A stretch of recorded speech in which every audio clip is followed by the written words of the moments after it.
Hello, everybody, and welcome to this latest in the ValuesJam guest session series. And Rhonda, brilliant to have you here. And to start with, please tell everybody about you and the great work that you do.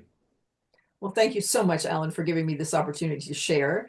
My name is Rhonda Bowen. I am a global strategic communication guide.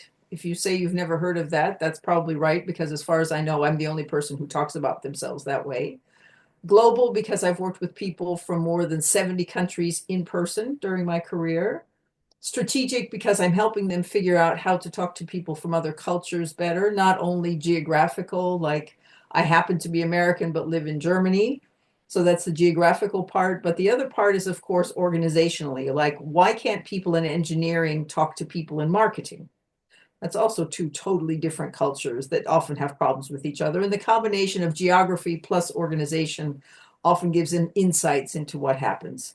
I believe very much in there's no one right answer for anything, and certainly not with communication. It's like walking. We all know how to walk, but there are officially 8 different ways in the world to walk.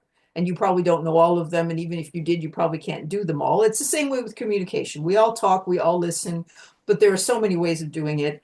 And I believe very strongly in co-creating the solutions that people need within groups of people to make sure that everybody gets some value out of the conversation, but everybody brings their own wisdom. And I talk about whisperation in action.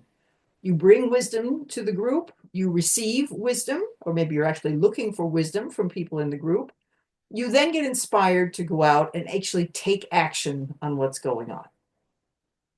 Fantastic, thank you. And I love the idea of the wisdom of crowds. I've had some books published, but actually, I think that that whole process is fundamentally flawed because the author, or maybe, you have two or three authors at most, they have a very, very narrow view. And like you, I tend to prefer to look to large groups of people, actually bringing them together with different perspectives. That's how you get the most interesting conversation. So, well, and how do people get hold of you?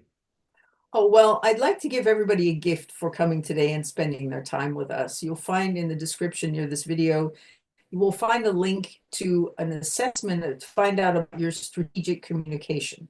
There'll be some questions in there to find out which of the parts, 6 parts of communication as I define them, are the easiest ones for you to do, and which ones, or maybe you're still looking for some help. And at the end, you will have the opportunity when you finish the assessment to get an overview of where you stand, but also there will be resources for each particular category. So if you'd like to find out more, you can go in and look at those. And if you'd like to have a conversation with me, there will be a way for you to set up a call so that you and I can talk about exactly what's going on in your communication and how I can support you in helping that.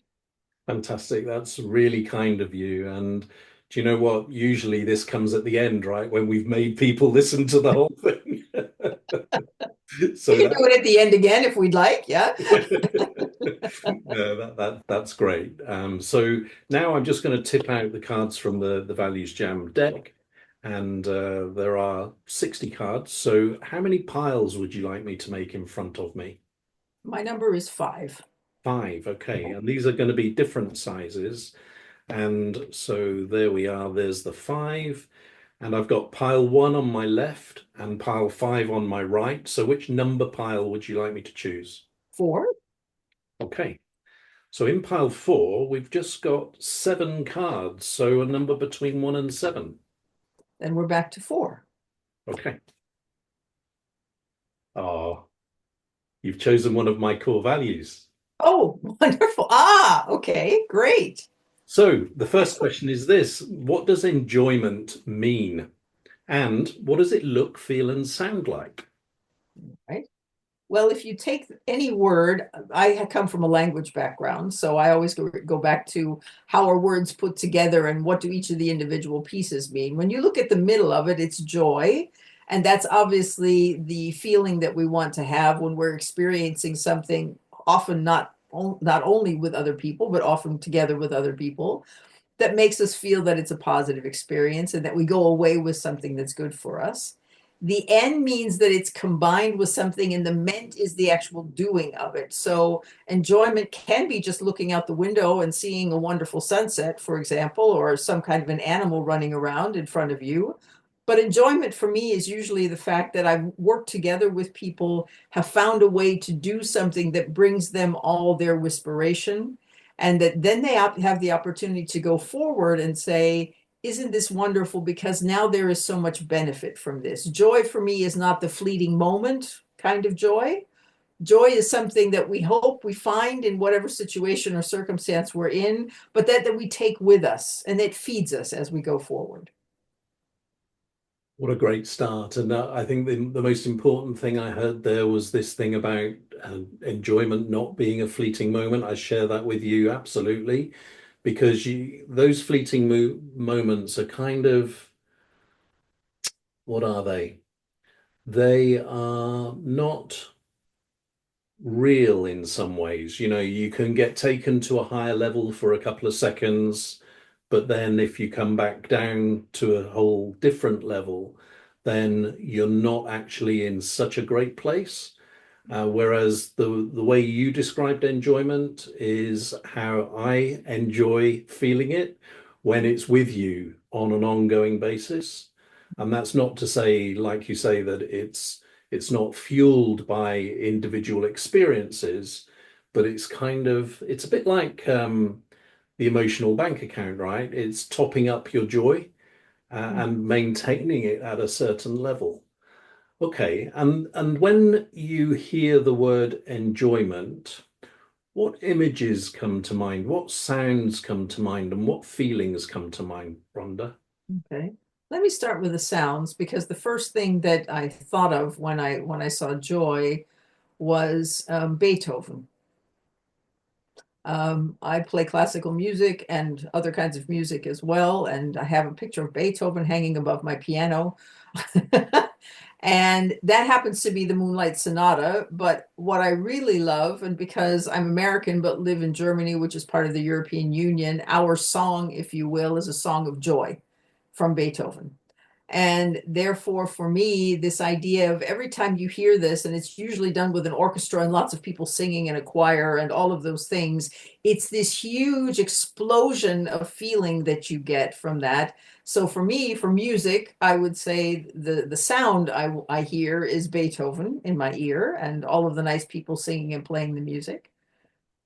The feeling, I think, I don't know, many people have very different feelings depending on what happens in their bodies. I just found out recently a lot about my human design, and found out that, which a lot of people talk about in general, but for me, my personal human design is I feel things in my gut. So the way I really feel good is if you have a really nice meal and you didn't do too much of it, and you have this nice warm feeling in your stomach about, oh, wasn't that such a nice meal? That's the kind of feeling I get with joy as well. Because as I said, according to my human design, I'm really based around my gut and my intuition. And therefore, all of those things that they come and settle there. They could be the things that are unsettling, but of course the joyful things are there, and it's that warm, fuzzy kind of a feeling that I personally get. And now I've forgotten the third one you asked. You asked for a sound, you asked for a feeling, and you asked for Images. images. Oh, images. Oh, that could be lots of things. My favorite image in the world, because it also shows one of my values, is moving from a caterpillar to a butterfly. And the caterpillar, when it's in this process of changing into a butterfly and it's in the cocoon, and you would think that that's probably not a very joyful process because something is leaving and then something very new is coming out. The joy of that is not for the caterpillar or for the butterfly, because neither of them really knows what's going on. The joy for me is the process, that a caterpillar does wonderful things and makes it possible to have butterflies on the one hand, but on the other hand, the butterfly is pulling from the essence, and what is called then, when the cocoon is made and inside there's the butterfly, what happens then is that the butterfly sort of decomposes, but that is the nourishment to make the butterfly. Yeah. And so neither of these things could exist on their own, but they are absolutely connected. And for me, joy is when we're with somebody else and that connection, there's something in between that makes that connection, like inside the cocoon. And maybe we can't even always find out what it is. Like the caterpillar really doesn't know and the butterfly really doesn't know, but the magic is in the middle. And that's what I think of when I hear joy. Okay. And for me, I think what I'm realizing about enjoyment is that, again, it's for me, it's this kind of quiet enjoyment that I relate to most easily.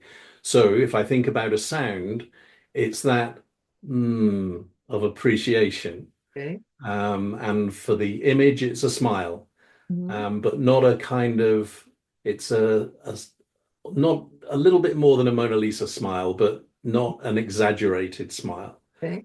And the feeling is quite close to what you were describing after that delicious meal. But the word that I made a note of was contentment.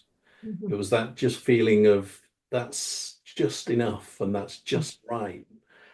And the other one that I made a note of was, and this is in response to you talking about how you see things from a gut perspective. I'm not, maybe you can tell me what this is for me, but it's the sun on my face. That gives me enjoyment. Mhm. That's interesting. I'm not an expert at human design, so I won't say anything about that. But what is interesting is that mine is an internal one and yours is an external one coming inside. So those Yeah, seem to be two different ways of approaching the same thing, which is great. yeah.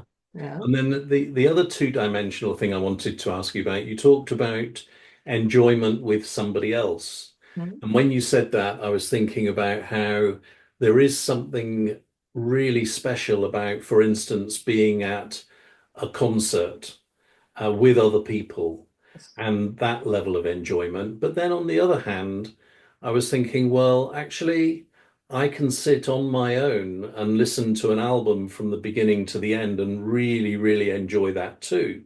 Mhm. So let's just explore that difference. What's that all about? Because they're both enjoyable. Well, something that I've known for a very, very long time, a wonderful lady from your country many, many, many years ago gave me my first Myers-Briggs type indicator test. And I was doing it with a group of colleagues, and we were all in Germany, and most of us were not English speaking. I was one of the few who was a native speaker of English, and we all had the test. And she came back the next time, and she showed everybody their results. And she came to me last, and she looked at me and she said, "Rhonda, I checked your exam 3 times," and I thought, what am I doing wrong? I'm one of the few native speakers of English in the room. How could I screw this up so badly? I thought, yeah. And she looked at it and I said, well, did I make a mistake? Did I forget something? I had no idea what the problem was. And she said, no, no, no, no. She said, you did everything right. She said, the exam goes from 0 to 60, like for extroverted or introverted. And she said, everybody in your group on all of the scales is somewhere between 0 and 10. On the introvert extrovert scale, everybody is between 0 and 8. You are a 48. I have never met a 48 in my entire life. And she said, I thought I messed up when I assessed the exam.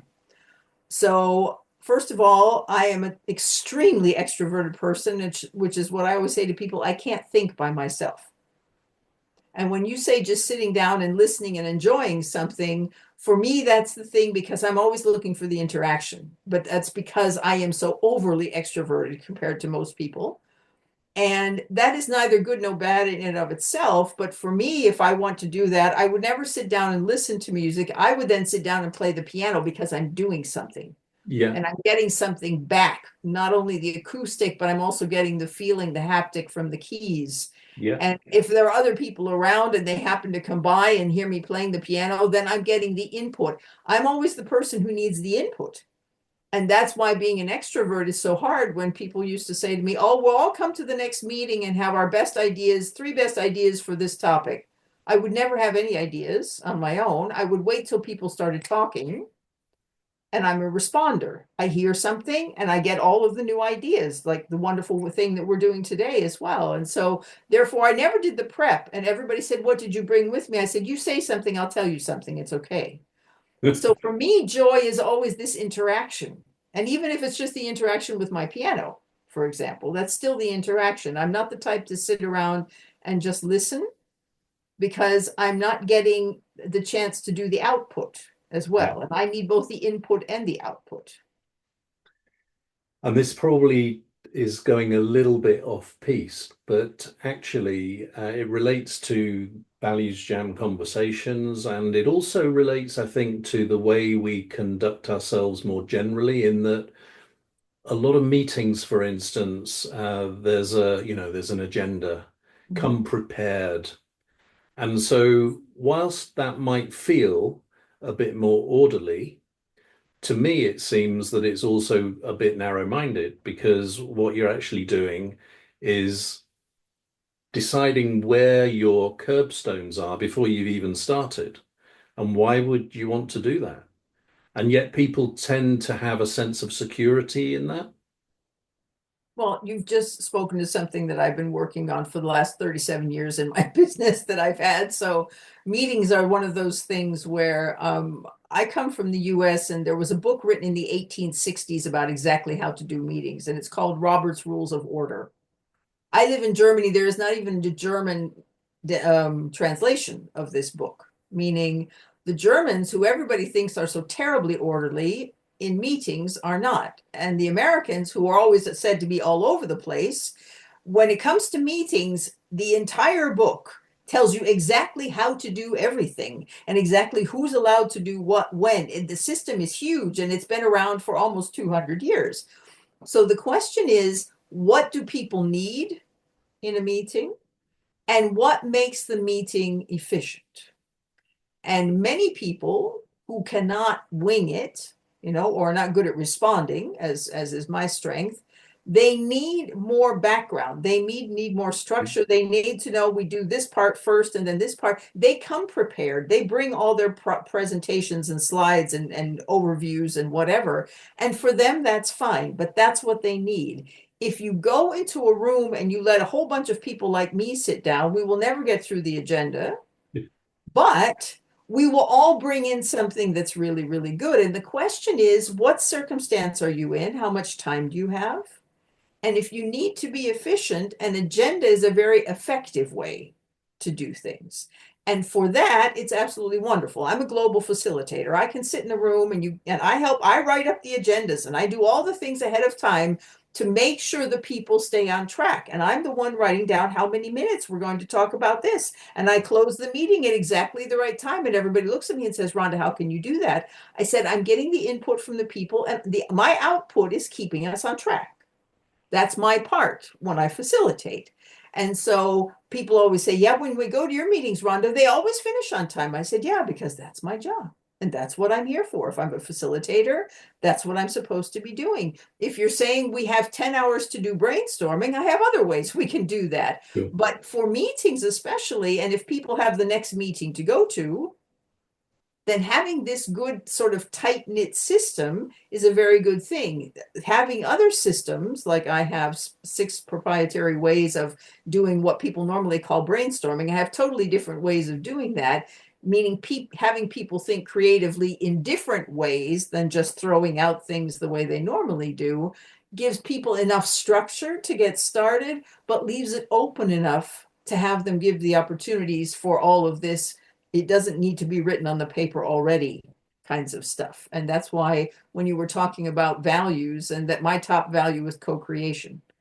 And that's exactly what it is, getting all the people together and finding the best way to come up with the things that they really love. Well, there's a parallel there because one of my 5 core values is not co-creation, but I've called it creation, Mhm. which is fresh thinking with others to Mhm. create value. Mhm. Um, and I haven't actually met anybody else that has creation as a value. So yeah, and you've also reminded me. I sat on a global board, and the guy from the US actually was the only introvert in the group. Ah, And we had our quarterly board meetings, and the standard was that the minutes of the meeting would be sent out within 24 hours of the meeting taking place.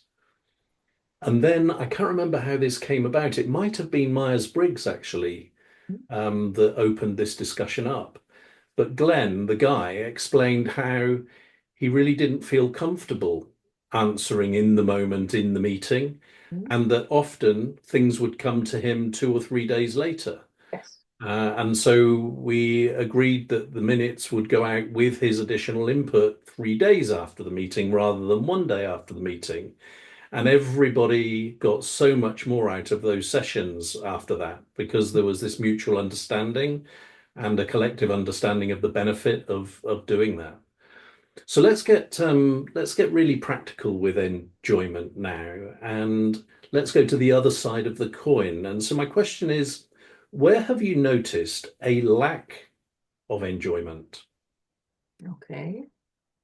I would say asking people or demanding of people or forcing people to be somebody that they're not. And I see so many people I have worked with. As I said, I've had my business now for 37 years. I have worked with thousands of people, as I said, in more than 70 countries, in lots of very big corporations where there's a standard and there's a system, and we always do it like this. One of those companies was a global chemical company, and I worked with the people who were registering new products with national governments. So there was this huge thing on the side of the company. This is the way we do all these things. Each government had its own way of making sure that everything was done, and those two had to gel. And I taught negotiation for this group of people. And the most important thing was everybody kept saying, well, because I'm representing the company, I have to say this, or I'm expected to say this. But if I could really go and say what I think, then I would say something else. And all the constraints that were put on people on both sides of the table, obviously. And we were just in a training course. I don't want to see how terrible it was in the actual meetings where I was not allowed to attend because the government wouldn't allow for that. But the interesting thing is, how many of those times are we put into places where we don't feel joy? When I would also include things like flow. If you're in a wonderful conversation, as we are now, we don't worry about how things are happening because we know we are feeding on and off each other through what we're doing. If you know that every time you open your mouth, you've got the name of your company on your forehead, and you have to make sure that you only say things that the company would consider in order for what was going on in the meeting. Look at all of the things that get lost for each individual. And there is no joy in that because they know they have to play by the rule book. And maybe they don't agree with what's in the rule book, or they have a better idea, but you're not allowed to say that. I've worked, unfortunately, with so many people in my life who couldn't always do the things that they wanted to. And I guess that's the reason I've had my own business for 37 years, because I've always wanted to be able to do as much as I can. Of course, when I talk to you, there are rules. And when I work with clients, there are rules. But there's so much more you can do if you can sit in a room with somebody and just talk about the things the way you really want to talk about them. And many, many people in their lives don't have a good opportunity to do that, and they're losing out on a lot of joy or enjoyment. They Right? certainly are. And so I've got two examples, both of them professional. Oh, sorry, one of them professional and one of them kind of in a social setting, but it was a professional example. I was at a wedding and seated with people I didn't know. And so I said to this guy that was sitting opposite me, who was probably about the age I am now, so 60s, that sort of age. And I said, what do you do? You know, the opening question. He said, well, I'm retired, but I was an accountant for 45 years. And then he said, and I hated every single day. And I felt so sad because that's a lifetime gone. Yes.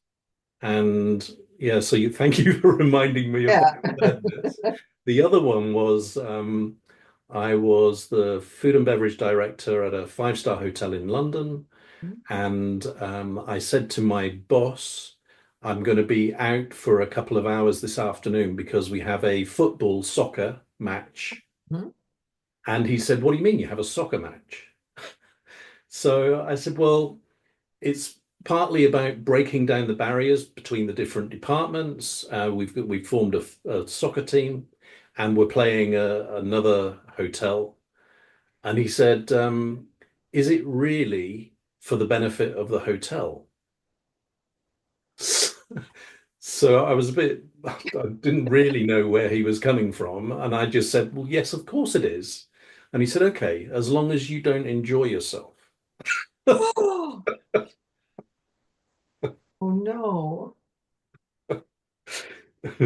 Now, in Values Jam, Rhonda, there's an opportunity for you to create your own question about enjoyment. Mhm. So, using one of the words who, what, where, when, why, or how, Mhm. create a question, and then either you can give us the answer first, or else I can have a go and you can follow. Okay. Well, I'll let you've been being so pleasant and letting me say so much, so I will give you the first opportunity. I think that's wonderful. And I love why questions because there's a school of thought that says you should always ask why questions. There's another school of thought that says you should never ask why questions. It's the one kind of question that I think most people don't understand. When you have a 2 or 3 year old, they're always asking why. And many people come to me and say, I can't stand it anymore. This kid keeps asking me why. And I say, but if you understand the reason for that, then it makes a lot of sense and you understand how important that is. The reason 2 to 3 year olds ask why is because they are building their grammar and vocabulary in their brain. And they learn very quickly. If you ask a question, what is this? You get one word. If you say, who is that? You get one word, the name of the person. If you ask why, you get lots and lots of words. And that's why a child will ask why again and again and again. The child probably isn't even in a position to understand most of what you're saying if it's very young, but it knows how to get the most input because it learns very quickly why is the best question to get lots and lots of input. So I will ask you a why question and then hope I will get lots and lots of input back, just like a 2 year old. So my question would be, why do you believe that the emphasis that you and I and many other people in the world are now placing on values is so essential given the geopolitical situation we're in at the moment? Okay. So I find myself starting with the what was in place historically, which provided us with guidance in terms of behavior and character, were there are probably more things than this, but I find myself moving towards religion, and there are less people that are religious now than previously. Then the family unit. Mhm. And families have been diluted partly because people don't stay together so often, but partly because of geographic mobility as well. Families are no longer so close together, so that's not there for people. And then finally, local community was the third that comes to mind. And that has been diluted. And now you can very easily live in a neighborhood where I don't know why it's called a neighborhood actually anymore because you don't know your neighbors, you don't really speak to your neighbors, and you don't have very much to do with your neighbors. So, in the absence of those three things, what is there actually that can provide us with that guidance? And for me, the answer is values. Mhm. And even if it's done only on an individual level, then that's a great start. But then at a community level, well, why not? And at an organizational level, then why not? So that's my first response to the reason why values are so important at this time. How does that resonate with your own thinking? That's wonderful. And I would just add something on top of that that says many people, as you were speaking before about you sitting down and listening to music and how much that gives you just because you sit down and you hear the beauty and the joy of listening to the music. I think because our lives have become so interactive, and that's not always a good word, I was speaking to a colleague the other day online. She said, I can't believe it. My daughter and I were driving the car together, just the two of us, and she sent me a text message. And I think part of what has happened, where we used to have people, a religion, so you had a congregation of some point, of some course, you had a neighborhood, as you mentioned, you had some kind of a community. If that has all become very, I will call it fractionalized, if I see people sitting in a restaurant and they're texting each other, although they could see each other's faces and talk, that the idea of what's important now is not the person, it's the message, but you're missing out on so much what goes on with the people, and especially in a group of people. If two people are sitting in the car and one is just sending a text. And so I think something that has happened as the interaction among people has somehow been downgraded through the technology that we now have. And that we then say, I can talk to you just as easily now because we're on this call on Zoom Yeah. as I can with my husband or my neighbor or whoever else. And that we have expanded our lives so much. And I've been very fortunate to have been part of this and love the fact that at 65, I can be now talking to people and trying to make an impact on people all over the world and not just in my own street or wherever. I think that idea has somehow gone, it's sort of the pendulum, you know, we used to all be over here and now somehow we're all moving over to here where it's the technology is so much more important than the people. And I'm hoping we somehow sort of get back to the middle at some point where the technology is fantastic. I'm doing so much now with AI, for example, but I would never get rid of all of the people just because I have AI. But I think a lot of people just swing from one side of the pendulum to the other, and we forget that the middle is the golden place to be, perhaps. Yeah, it's a great thought. And it also strikes me that we're really not particularly good at keeping focused on the end, and we get easily distracted to the means. So, and it's the same in business, you know, when what often happens in my experience with client organizations is that they start and they have a very clear understanding of where they want to get to, so the end. But then they put in place all of the processes that are designed to get them to the end, but then get tied up and consumed with the processes Yes. and very quickly forget about the end. And so they end up serving the processes, but which actually don't take them to where they wanted to be from the outset. And I think that that kind of argument applies to what you're saying about the texting somebody. You know, you what you're wanting to do is to communicate with them, but you're missing the point by doing it in that way. Mhm. And that actually, this is touching on Values Jam, the game, because when Lisa Birtles and I created it, it was in response to a World Values Day planning session where people were saying, we think there needs to be a better way to drive values-driven conversation. Mhm. And everybody kind of agreed, but I think I might have asked the question, so what does that look like? And nobody could say. So I thought, well, let's invent this card game. Mhm. And then in one of the conversations I remember with Lisa, we talked about should we enable it from a tech perspective, you know? And that was kind of tempting because it feels like it's scalable and easy and convenient and all of that sort of stuff. But then I just thought to myself, no, actually, you're losing the very essence of what we're starting to create here. So, who wants to play Values Jam where, let's say, what we're looking at now, each other, is in a tiny square at the bottom of the screen, Mhm. and the screen is filled with the card or a representation of the logo or whatever it is? Yeah. Would be that would destroy it as far as we were concerned, and I'm so Mhm. delighted that we decided not to go down that route because it is it something to do with our inability to assess the true value of that human interaction. I don't know if it's that we can't assess the value. I think we, especially a lot of young people I know, they get so caught up in what they can do with the technology which is so much more diverse than what you can do just by opening your mouth and talking to someone. Like if you're in the car with mom, this kind of thing, you can send it and you can put an emoji on it and it makes noises. And don't ask me all the millions of things that go on with that.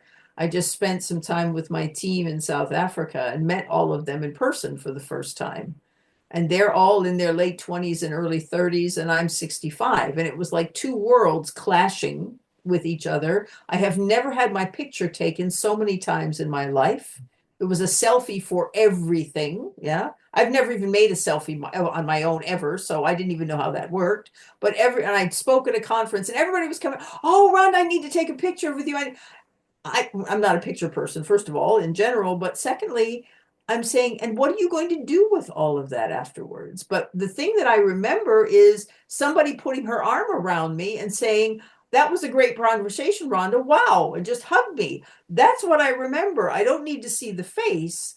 I have some other kind of an emotional reaction to that, which was very much more important for me. And this mixture of how do you do the tech and how do you do the emotional part and how do you put that together? I don't know. As far as I'm concerned, our generation does that very differently than people in their 30s because they've grown up with this and I didn't. And therefore, I always say it's not only a matter of what we're doing, it's how we experience that. And for me, that was kind of strange. And I was sitting there thinking, why does somebody need to take the 10th picture of me today? I don't really look any different than I did 4 hours ago or something. But for a lot of people, that's the way their memory works. And my memory works maybe in a different way. I'm not quite sure what that is, but that's what I'm noticing a lot about when people are trying to communicate.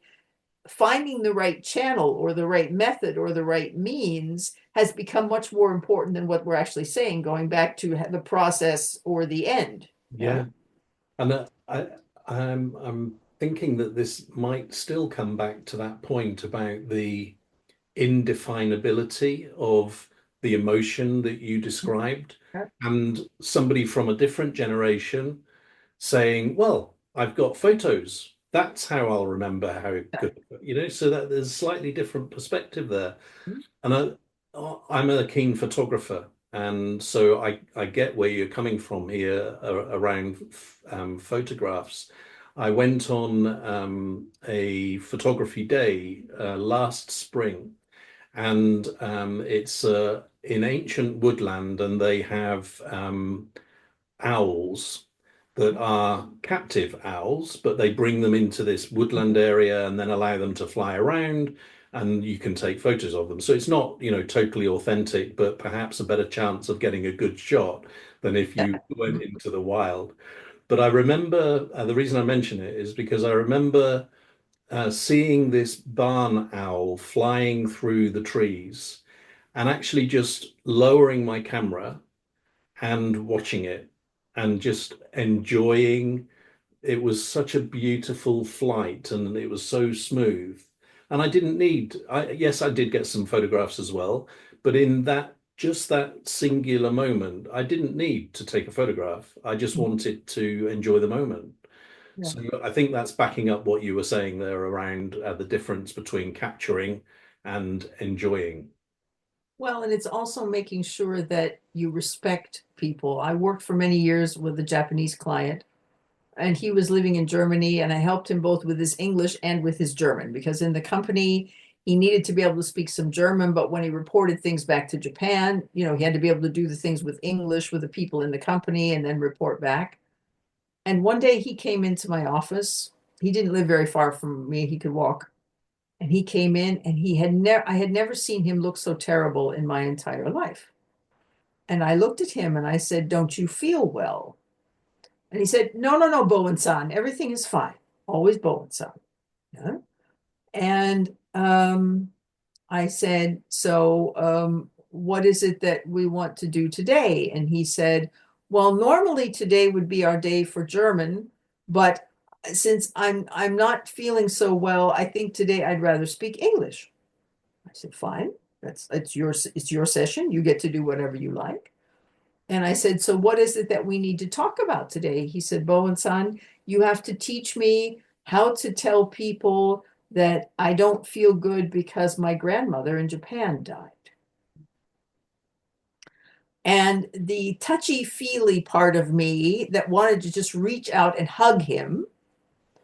And I sat there, and if I could have done it physically, I would have slapped my hand. I was sitting there and holding myself back and trying to be totally respectful of his culture and making sure that I would never, ever touch him for any reason.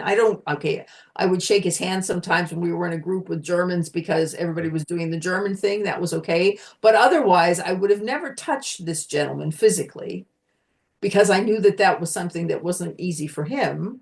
And then I sat there and I said, what are you going to do to express the emotion you have without doing something that oversteps the boundaries for him and his culture? And he's the one who's suffering at the moment. You're supposed to be the support person in this situation. So all I did was I looked at him and I said, and I'd never met his grandmother, so I didn't have any background about his grandmother. But I said, well, what may be helpful for people is if you know how to explain how the whole process of funerals works in Japan. Because I said, you may have very different traditions or certain ways of doing things. I said, I'm not familiar with how that works in Japan. And maybe if you just explained that to people, and if you had a good way to talk about it, then they wouldn't be asking you lots of questions that maybe you don't feel comfortable saying. So maybe what we can do is find a really good way for you to explain what happens at any Japanese funeral, and then you don't have to talk so much about your grandmother. So that's what we did. We went through and we practiced and you learned all the words for all the different things that we never talk about in other languages normally. It's a very difficult thing also as far as the vocabulary is concerned. But the very nice thing that happened was a year later, his parents came to visit. Mm-hmm. And the Japanese, as you may know, are wonderful at not only having presents, but wrapping them elaborately and doing all these things. And I took them all out for dinner. And they brought a picture that his grandmother had made and gave it to me as a gift. Oh,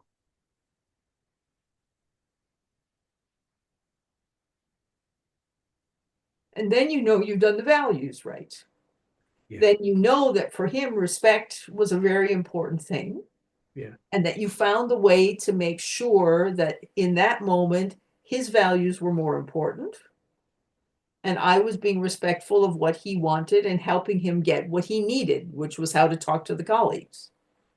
And it really paid off. And I still have it hanging in my bedroom. It's a picture of a geisha that she made by hand, quilted with stuffing, with hair, with eyes, with all of these things. This beautiful picture that his grandmother had made. It's a beautiful story. And there's something about Japanese culture. I've been to Japan a number of times. I was particularly struck by the innate sense of service in Japan, and I learnt about a motonashi, which is translated into English hospitality, Mhm. but a Japanese lady described it as more meaningfully meaning Mhm. taking personal pleasure from paying attention to fine detail in delivering a service, Mhm. which I still sends a makes my hair on the back of my neck stand up because it's just such a brilliant way to describe it. And yet, another colleague of mine described Japanese culture as in not particularly glowing terms, actually. And I've never been able to rationalize the two of, on the one hand, all of the tradition around a motonashi where you're making the very best situation of this moment between two people at this moment in time. And then this other colleague's experience of Japan not being a very nice place to be at all. Um, Not necessarily to get into that, but maybe a quick comment from you on that seemingly um, dichotomy of a single culture. What's that about? Well, again, it's back to what happened in the experience and what did the person with those two individuals, what did each of them value before? they went into the experience. So when I was in Japan, I also loved the fact people took very good care of me. Total strangers took very good care of me. I had no problems with that whatsoever. But it's a little bit about, what you put out is what comes back. And it could be if the second person you mentioned was in a situation where things were not working well, or he or she was confused or didn't understand something, and it came across that way. And Japanese people, as far as I've been able to see, pick up very much on very, very nuanced things that are happening, not because they don't want to talk, but because they are always in a group mode and they're very conscious of what's happening to everybody in the room and not just individuals. And if the person you were referring to was very much individual and thought everything is about me, that maybe was the reason why. No, when you're in the group, everybody in the group, it used to be, I don't know in Japan how companies are handling this now, but years ago, if you came into a company in year one, in year three, everybody got promoted that year. Everybody, no matter what. And that may be something if the person was coming from a Western thing and saying, no, I'm me and I want to be treated like me. That's not necessarily what happens in Japanese culture. Mm. Yeah, thank you for that. Mm-hmm. And it's made me this often happens in Values Jam conversations, and you've used a number of examples today from the past, including the most recent one. And people frequently say, "Oh my goodness, this is something that hasn't crossed my mind for a decade or more. I've not spoken about this." And I ended up speaking to a psychologist in New Zealand, and what he told me was that perhaps, and it wasn't a confirmation, it was more of an indication. He said perhaps because values-based conversations go so deep, maybe what's happening is that previously lapsed neural pathways are being re-sparked, and that's what's bringing either a memory from the depths or maybe even bringing a memory that was lost into existence again. So as a result of that, we've started to have conversations with organizations in the Alzheimer's and dementia space. Excellent. And we I've not been able to progress this yet, but I sense that I don't know what your knowledge of senior living settings is, but mine isn't particularly positive, where you have elderly people that play crass games of bingo to keep them occupied for an Yeah. now imagine instead of that an elderly person having a values jam with a fellow resident and talking about enjoyment and their memories of their lives, Mhm. or with a caregiver or with a visitor. Mhm. I just feel that it's going to be, and it's a question of when, not if, it will create enormous value in that space. Pun not intended there. Yeah. The other thing, going back to Values Jam and music, is I live 5 minutes from the border to the Netherlands. And so I get a lot of input from things that are happening with Dutch colleagues and what things are happening for them. And the Dutch, in comparison to a lot of the German things, a lot of German senior citizens places are places I would not also want to be in, as you were mentioning. But this woman does music therapy by only going in and taking someone, either taking a device like a cassette recorder or something, but taking music from the time, because there is research that the time when you're a teenager is the time that the music you love is instilled in you and that stays for the rest of your life. And even if you don't remember what happened 2 hours ago, if somebody plays your favorite song from whenever, when you were young, they will all come up, they will all sing, they'll stand up and dance, they will do all of these things that are beneficial also for their body, because you're touching the part of their brain that is so deep. It's like when you look at the senses, if you smell something, because smell is the only sense that goes directly to the inner part of your brain, nothing else does. Anytime you smell something, that automatically ticks certain things off. And music is another one of those things. And this woman goes from place to place and helps people learn how to do this kind of music and how that can energize the people and bring them to doing things that they all say, oh, I can't dance anymore, but boy, you play my favorite song, and guess what? Yeah. They're looking for somebody to dance with. So that's another way where we can really say something that's from our past that is so ingrained and that we love so much. When that comes out, that gives us the opportunities and the ways to go forward and do things that we thought we couldn't do anymore. And I think, especially for the elderly, that's a wonderful opportunity. Yeah. And isn't it fascinating still how much we don't understand about our brains? Mhm.